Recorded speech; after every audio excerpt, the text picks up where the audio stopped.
Good day mga ka-Fixit! How's my driving? Yan ay babahagi ko sa iyo ngayon in this episode of Fixit Dennis, fixing the way we drive.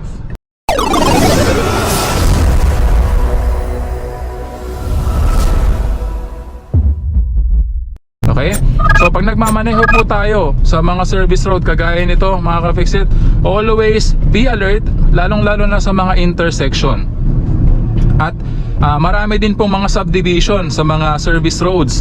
So yung mga gate niyan, ayan, kagaya niyan, nakita mo subdivision yon. So syempre maraming lumalabas pasok dyan, and always be alert sa mga ganyang pagkakataon. Okay? So sabi ko nga kanina mga ka-Fixit, mas nakikita natin yung mga sasakyan na nasa unahan, kagaya nito. Kitang-kita natin yung sasakyan, at syempre kapag yan ay biglang pumreno, makikita natin na nag-high beam yung kanyang taillight.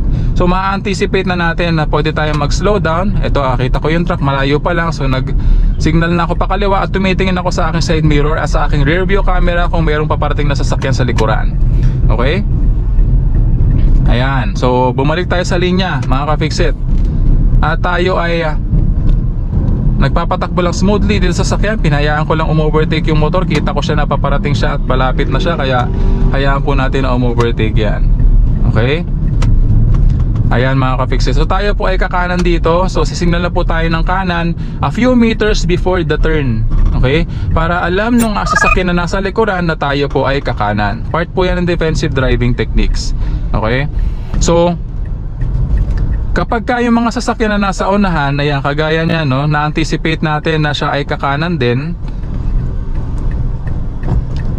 Ayan, pinagbigyan niya yung motorsiklo, nakita niya mga ka-Fixit, di ba? So sa mga ganito pagkakataon, ayan, kagaya may kasabay tayo naliliko din ng pakaliwa naman sila, yung mga kasalubong natin. Kita ko na malayo pa si kuya, kaya mauuna na tayo. Ayan, bigayan lang po sa mga ganitong pagkakataon, no? Halimbawa, nauna tayo, tapos yung sunod naman sa kabilang side, tapos yung kabilang side naman, ganun, bigayan lang para lahat nakaka-take ng turn, hindi yung nakikipag-unahan. Iwasan po natin pakikipag-unahan kasi minsan magkukos po yan ng aksidente at road rage. Ayan, so diretso lamang po tayo. Kakaliwa na po tayo dito mga ka-Fixit kasi kotse po yung dala natin at medyo malubak po yung kalsada doon sa bandang unahan. Nandito po tayo sa ano nga po pala, no, sa open canal mga ka-Fixit. So ginagawa po itong mga kalsada dito. So sa mga nakakaalam ng kalsada na ito at sa mga nakatira dito na subscriber ko, shoutout po sa inyong lahat. Ayan. So sana matapos na yung kalsadang ginagawa dito mga ka-Fixit kasi napakalaking kaluwagan sa daloy ng trapiko pag natapos na itong mga kalsada na ito, no?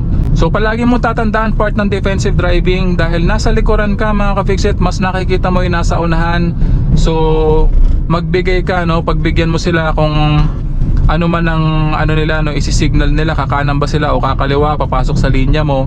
Kasi minsan po kung sila yung nasa una at tumitingin sila sa iyong side, sa kanilang side mirror, meron po kasi mga driver na hindi nila basta-basta natatansya, no, yung layo at lapit ng sasakyan na nakikita nila sa side mirror. Okay? So mas makaka-anticipate po kasi ng mas maayos yung nasa likurang sasakyan, which is tayo po yun mga ka-Fixit sa pagkakataon na ito. Okay? So sa technical knowledge, kapag nakikita mo sa side mirror mo na yung sasakyan is papalaki ng papalaki, so ibig sabihin mabilis yung takbo niyan, no? Lumalaki yung sasakyan sa side mirror mo. Halimbawa umo-overtake siya sa'yo, so kitang-kita mo yan sa side mirror mo na papalaki siya ng papalaki. So wag mo nang ituloy yung pag-change lane kung halimbawa mag-change lane ka. Okay? Mas maliit yung sasakyan sa side mirror, ibig sabihin mas malayo yung distansya niya sa'yo. So habang tuloy-tuloy ka nagmamaneho, mas ma-anticipate mo yan at mas ma-judge mo yan ng tama, no, sa tagal ng iyong pagmamaneho. Okay? So kanina mo pa napapansin, no, tingnan mo lamang yung ating pedals kung paano ko ino-operate yan. Ayan. Kita mo naman, kapag nakapag-shift na ako, yung kaliwang pa ako, nilalagay ko yan dito sa farthest left para makapahinga yan, na para hindi ako masyado napapagod sa pag-operate ng clutch pedal. So magpa-flyover tayo. So nagsignal na ako pa kaliwa para alam ng sasakyan na nasa likuran na magpa-flyover tayo. Ayan, flyover. Ito po yan mga ka-Fixit. Yan. So So ang laking na itulong nitong flyover na to para hindi na masyadong mag-traffic. Yun pong intersection dyan sa Aguinaldo Highway, no? So sa pagkakataon na to, maluwag yung kalsada at para may buwelo yung sasakyan, mag-shift tayo around 3,000 RPM. Clutch all the way down, 4th gear. Ayan, makaka-fix it.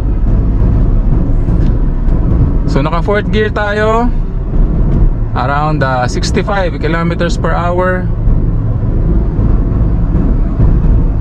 Clutch all the way down, 5th gear. Ayan. So sabi ko nga kanina, kung mag-shift ka sa mas mataas na RPM level, mas mataas na top speed, yung marireach mo sa iyong sasakyan. Pero syempre, mas malakas po ang konsumo niyan sa gasolina, mga ka-fix-it. So nandito tayo sa farthest left ng kalsada na ito. Medyo mabilis po yung takbo natin dahil maluwag po yung kalsada. Medyo mag-change lane ako ng konti dahil may obstruction doon. Ayan, kakainin ko ng konti yung kabilang linya. Nakasignal naman ako at nakikita ko sa side mirror na malayo yung motor. Babalik ako sa ating linya, mga ka-fix-it. Ayan. Op, may obstruction na naman. So sisignal na naman ako ng kanan. Hindi ko po alam na may ginagawa pala dito sa kalsada na ito. So ayan, malayo pa lang, kita ko na yung sa susunod. So mag-i-stay na lamang dito tayo sa gitnang linya, mga ka-fix-it. So dapat kapag ganito na nagmamaneho ka sa maluluwag na kalsada, lalong lalo na kapag mabilis yung pacing ng pagmamaneho, bukod sa nakikita mo yung malapit na mga sasakyan sa yung sa kalsadang dinadaanan mo, tingnan mo rin yung pinakamalayo. Dapat malayo din yung tingin mo, no? Kita mo lahat yan, kaliwa, kanan, gitna, hanggang sa doon sa pinakamalayong parte nung kalsada na mas nakikita natin, kasi mas ma-anticipate natin yung mga sasakyan na nakakasabay natin sa kalsada at yung potential danger sa kalsada na ito kung nakikita natin yung buong kalsada. So dahil may mga mabibilis na sasakyan, kung gusto mong overtake, ayan, kagaya nung ginawa nun, dito siya sa farthest left, mga ka-fix-it. Yan. So dahan-dahan lamang po yung pagpapatakbo natin sa kalsada na ito. Ayan, kasi kailangan natin mag-slow down dahil merong yellow box. Ayan. Pag may mga yellow box, lalong lalo syempre makikita mo sa mga intersection, mag-slow down ka, mga ka-fix-it. Ayan. So may stoplight, pero yung stoplight non-operational. Ayan. Nag-ano lang siya, no? Nagbiblink lang siya ng yellow. So ibig sabihin yan, slow down, mga ka-fix-it. Yan. Kasi may malaki ditong yellow box intersection. Ayan. Dire-diretso lamang po tayo. Yan. Hindi mo naman kailangan tingnan palagi yung RPM level ng iyong sasakyan, no? Sa pagkakataon na yun, around 2,500 tayo nag-shift. Kasi kung tingin ka ng tingin dyan sa RPM level, mako-compromise yung safety nyo, no? Safety ng iyong pagmamaneho.